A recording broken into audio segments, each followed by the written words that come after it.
B-roll now.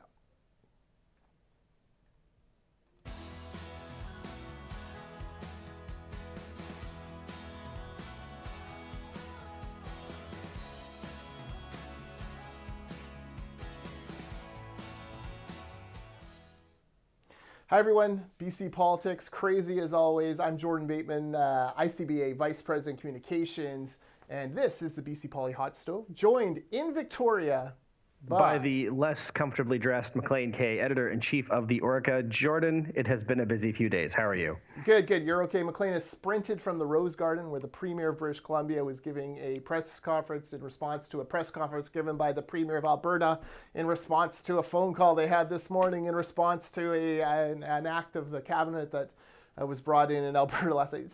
It's been quite a thing. I'm wearing my Canada shirt because Canadian oil, Canadian energy is important, darn it.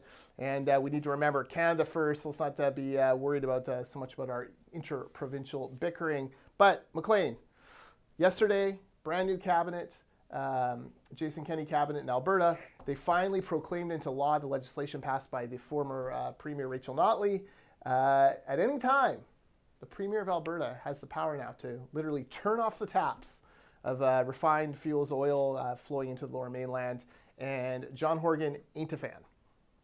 Well, that's exactly it. I mean, there's been lots of confusion on this. That legislation was brought in by Rachel Notley. It was never enacted by her, and Jason Kenney said it would be job one for him, and indeed it was. He was sworn in yesterday, and the first thing he did was enact this, and it officially became law.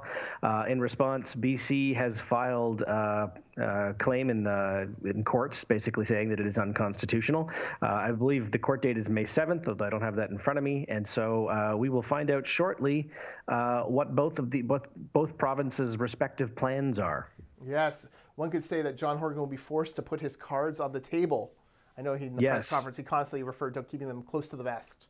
But eventually he's going to have to open the kimono, so to speak, and show everyone what he's got.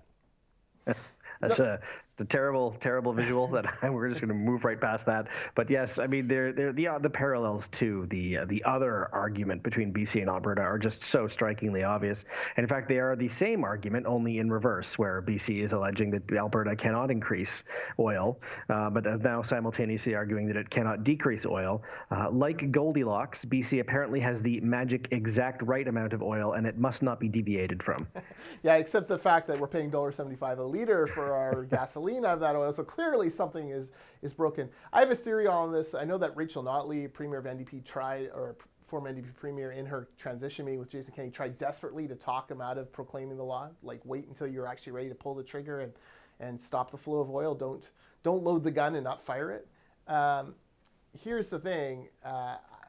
My hunch is that maybe he's doing this in order to get BC into court next week so that we can see the arguments that BC is going to make to keep the oil and gas flowing between provinces. And then he will use those exact same arguments, and if the ruling goes against him, precedent in order to bolster his own case, saying, provinces don't have the power. Like, Kenny's too strategic a guy, and he's got too many smart people working for him to risk this legislation for no reason.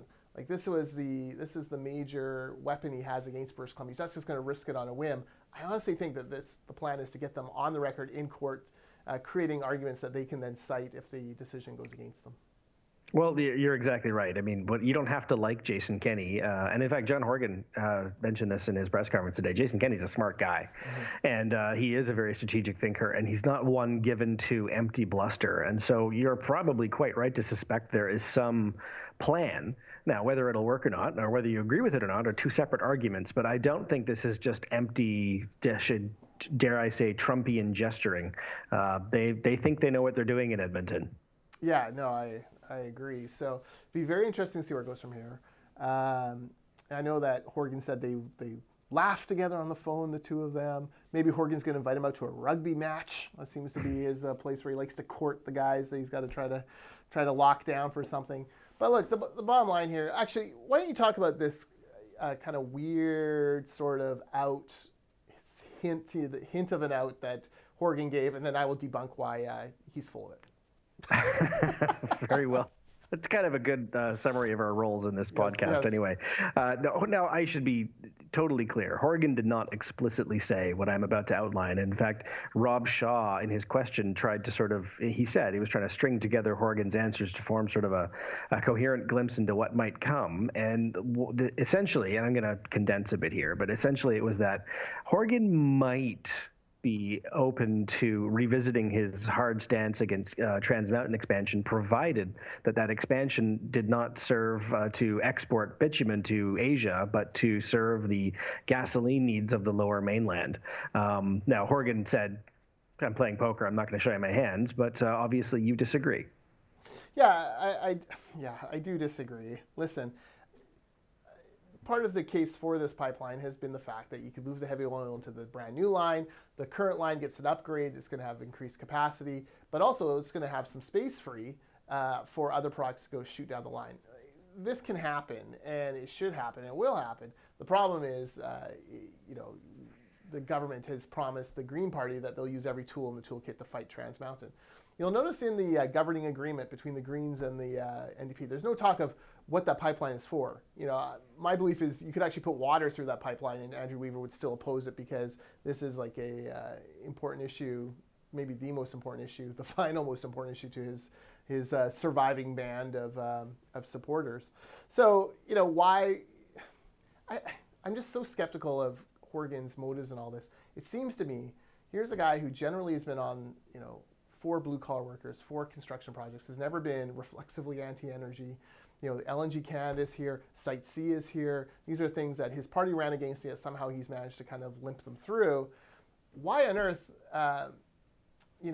is he fighting this Trans Mountain pipeline? It's for one reason, because Andrew Weaver wants him to, and that's the key to holding power in the Premier's office. He has to fight this thing with every fiber of his being, whether he likes it or not, whether there's gasoline or bitumen or water or whatever is going through that pipeline, he will fight it to the bitter end because it is the only way he holds on to that Premier's office. And speaking of disagreeing with Andrew Weaver, we should also talk about the other big story this week, and one that I know is central to your concerns at the ICBA, and that is the labor code and employment standards changes, and one change that wasn't brought in this week. Yes, thank you, Andrew Weaver, and thank you to both the BC Greens and the BC Liberals, because by having more MLAs than the government, they're able to hold the line on something like this. The secret ballot will not be scrapped in union certification votes. That means that the unions can't whip votes as far as whenever it comes time to certify. That is excellent news. It's a fundamental democratic right. It's something the ICBA is very much in favor of and has been for many years. This was part of the labor code review changes brought in yesterday by Harry Bains. But I found it very, very telling that Mr. Bains essentially said, "Yeah, if I had a majority government, I would have done that in a heartbeat." Oh, yeah. I mean, and what we're not mentioning is that they commissioned an independent panel, and it came back recommending that they keep the secret ballot.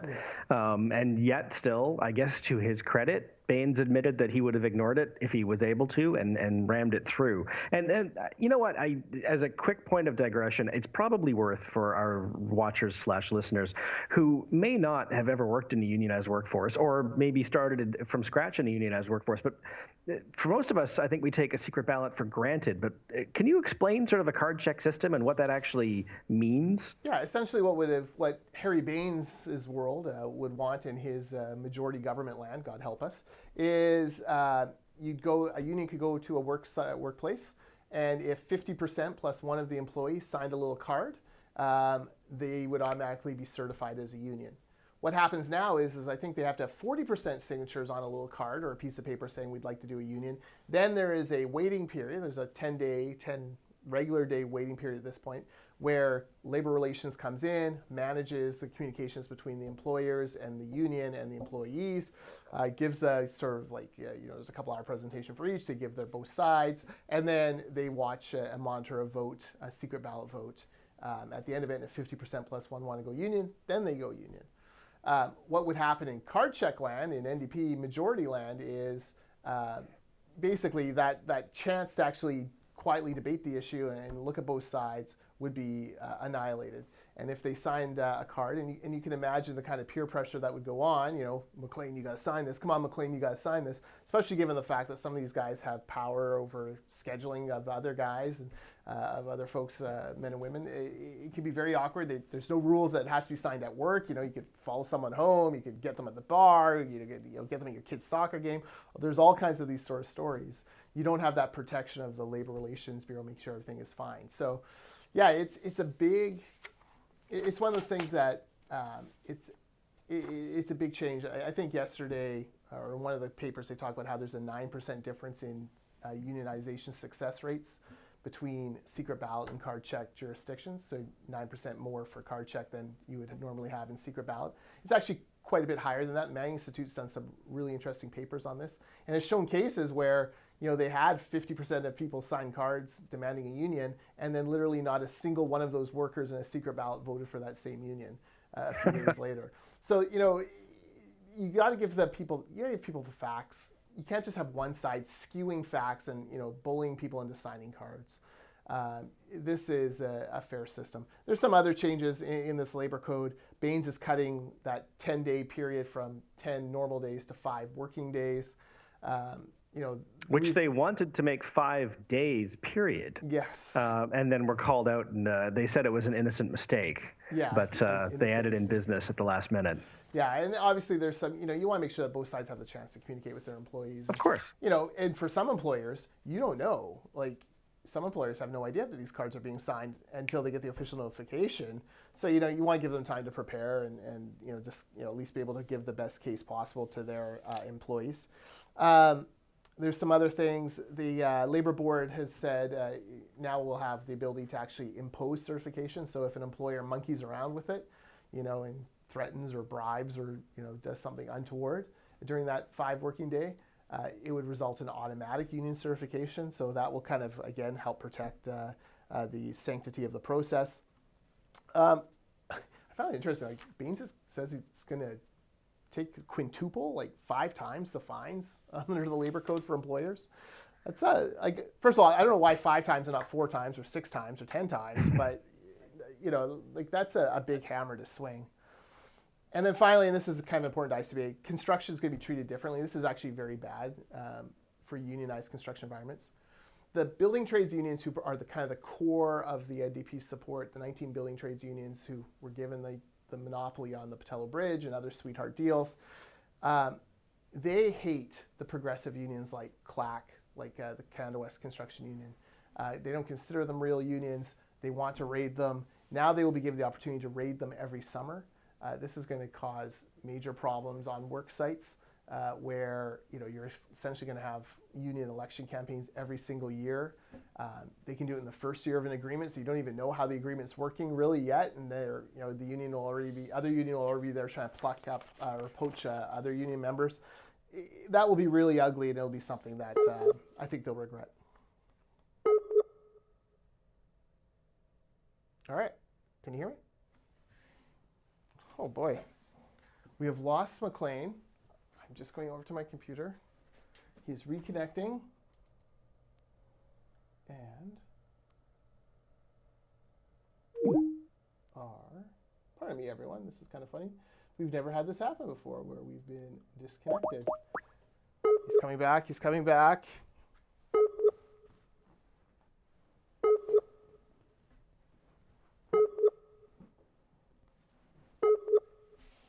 And Maclean, can you hear us?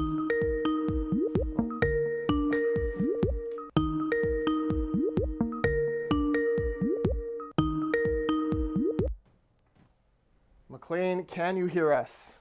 I can. I apologize. I had a little Wi-Fi conk out here in the ledge. It does happen. Live on the hot stove. Don't worry, I just kind of talked sporadically as we waited for you. This is the kind of thing you don't get on Jody Vance's podcast, Unspun. That's available true. Every Thursday night here on theorca.ca. But the kind of, amateurish problems that you and I seem to always have here on the hot stove. So it's just... It's more authentic. Let's say that. Let's go with more authentic. It's more real. Anyways, we talked about labor code, all that stuff. Yeah. Let's talk really quick. Let's do who's heating up, who's cooling off, and then I know that you've got appointments and I have appointments, and it's getting crazy out here. So, who's heating up for you? We touched on this earlier. We had canvassed this issue before about union certification and the secret ballot, and it all kind of came down to one person. We knew the BC Liberals were going to oppose it, and we knew the NDP were going to be in favor of it. The trick was convincing the Greens, and by the NDP's own admission, they kind of threw the kitchen sink at Andrew Weaver. They got the BC Fed to talk to him. They had staff line up meetings with him. They tried every approach, and he was just, no, don't want to do it. Don't believe in it. And so, you know what? We should give credit where credit is due. He held fast on this. He and I talked about this back at Christmas, and he said, he would entertain arguments, but he's pretty solid on the secret ballot, and he was as good as his word, and I feel like that deserves some credit. Yeah, he stuck to his guns on this. This is kind of the second big break with the NDP, LNG being the first. This one's more significant because it actually did scuttle this effort because the BC Liberals agreed with him on this one. So yes, to the good doctor, no doubt. We've been critical. I've been critical in the past, but you've done the right thing on here, and definitely kudos for that. I'll give you someone who's heating up, and I can hardly believe it. Andrew Scheer, is he heating up? CBC has their poll tracker out. Most recent numbers has the Conservative Party up 37-31 on the Trudeau Liberals. But a Canadian Press Ledger poll had the CPC up 40-27. We're talking majority government territory there. Plus, no doubt Andrew Scheer was watching Sunday night The Simpsons before he watched Game of Thrones. He's eating popcorn, and Justin Trudeau is on The Simpsons, or a Justin Trudeau impersonator. He's planking, and lo and behold, Lisa Simpson asks Justin Trudeau about SNC Lavalin.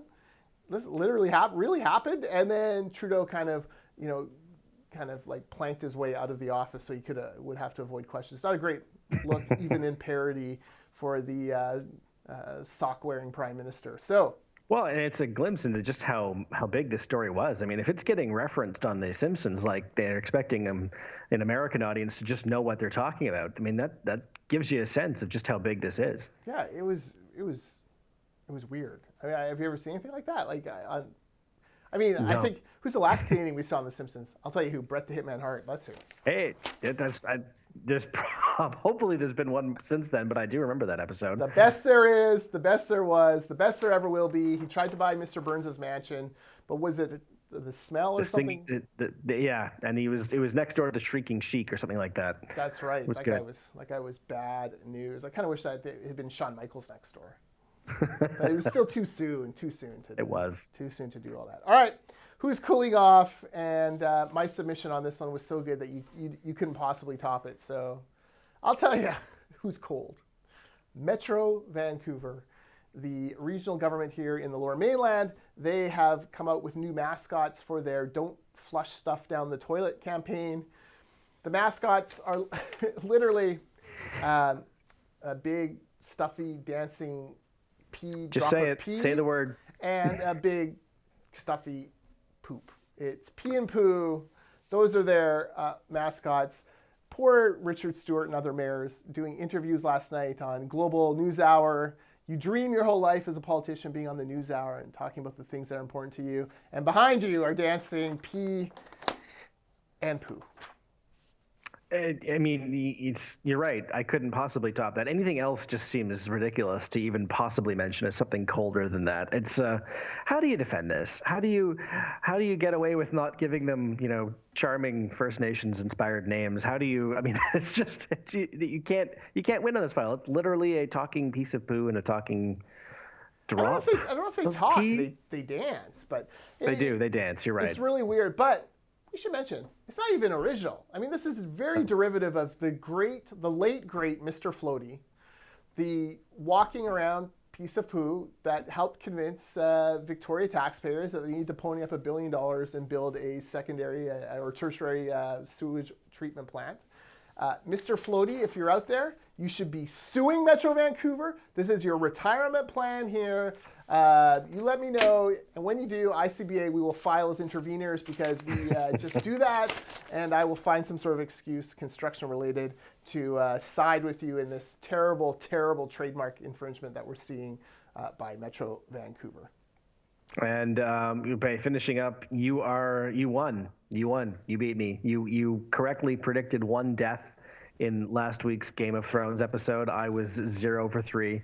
In my defense, very few. It was like an episode of Star Trek in that, like, if you had a name character, you were probably fine. If you were wearing a red shirt, Godspeed. How dare you? How dare you, Maclean? Maclean picked Podrick Payne, Grey Worm, and is he a Sir? No, he's Lord Tyrion Lannister, the Hand of the Queen, to all die.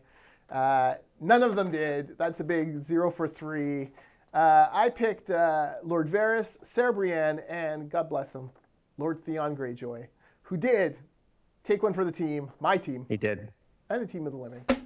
1 for 3 for me, not bad. But really, Lady Lyanna, that was the one that hurt. Yeah, but she got to go out like a boss. I mean, that was great. Yes. I think she went out better than Jorah. Oh, yeah. Definitely. I mean, she took out a giant, whereas Jorah died in the arms of the lady of unrequited love, which is kind of sad. Do you think that makes Daenerys go crazy now? Is she gonna become Mad Queen now that Sir Jorah's gone? She's already crazy. Oh, right. 3 episodes left in the Game of Thrones. We were both right in our living picks. John, you picked John. He's still alive. I picked the Hound. He's still alive. I can't imagine we're having a big battle this way. I think the next big battle is episode 5, so maybe we'll do another death pool then. Yeah, I think you're right. Cersei. We might get some token deaths this week, but it's going to be another sort of reaction, which is good because after that, my God. Oof, you need a breath. You need a breath. And God bless her, Arya Stark. Thank you. Oh, man. For everything you did to save all of us in the world of the living. Stone cold Arya Stark. Drops in. Oh, that was nice. That was very, very nice. All right. That is it. Thanks. Apologies for the little technical bump there. Thanks for kind of going along with us on that. You got to see, I think, behind the scenes a little bit because you got the broad shot, maybe. I don't know. But there you go. That's the kind of behind the scenes access we give you on the Hot Stove. I'm dealing with wiring in a building that is literally about to be condemned. It's going to happen sometimes. Yes. Next week, I'm in Victoria, so Maclean and I will record together somewhere in the great capital city of this fantastic province. Maybe upstairs if I'm allowed to be there. I think I've been up there before, though. I think I've been on a tour, and they've shown me mailboxes. I think I recall seeing a Rob Shaw mailbox. We definitely have mailboxes. So my story checks out then, is what you're saying. And Dirk Meisner's desk was there. Is that right? Okay, good. That's right across. So, we're good. And I have to have a tie, right? Yes, you do actually. To walk in the speaker's corridor. Technically, you don't need a tie to get. You can anyway. Well, this is probably extremely boring for our listeners. You'll be fine. Can I be in blue jeans, in a suit and tie, with like a billionaire? Okay. Can I wear a sleeveless dress? You apparently. That's a great question. It's worth a try. Depends how you identify on that day. All right, it's all going to work out. Where are we? At the Orchid BC on Twitter, Facebook.com/theorchidbc, bit.ly/theorchidtv if you like our YouTube stuff. Like us, review us, bear with us, and don't worry, George and Jody will be here tomorrow to bail you out. Okay, talk to you all again soon.